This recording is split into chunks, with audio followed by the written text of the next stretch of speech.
تو آمدی و زمان از نفس افتاد، انگار تمام ساعته های دنیا برای تماشای لبخندت ایستاده بودند.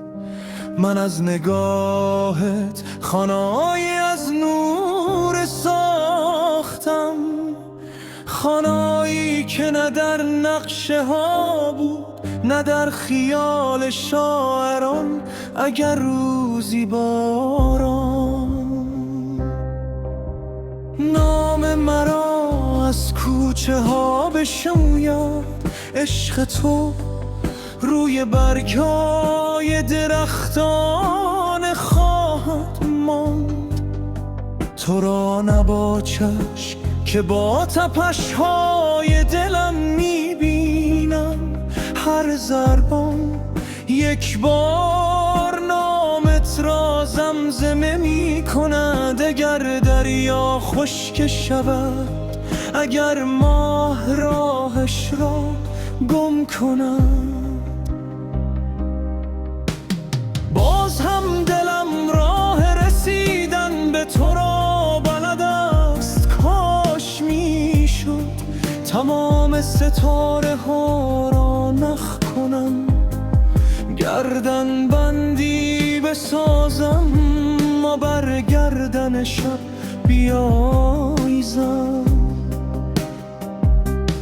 تا بداند زیباییاش از چشمهای تو قرص گرفته شده است. تو همان دعایی هستی که خدا بی صدا اجابت کرد، همان آرامشی که بعد از 1000 طوفان رسید. دستت را که بگیرم دنیا کوچک میشد، آنقدرت کوچک که فقط من باشم تو باشی.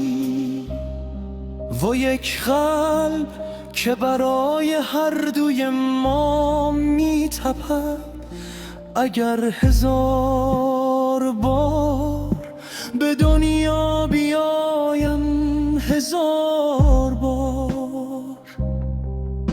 میان میلیارد آدم باز هم تو را انتخاب میکنم. بگذار همه بگویند عشق افسانه است، من لبخند میزنم چون افسانه من کنارم نفس میکشد.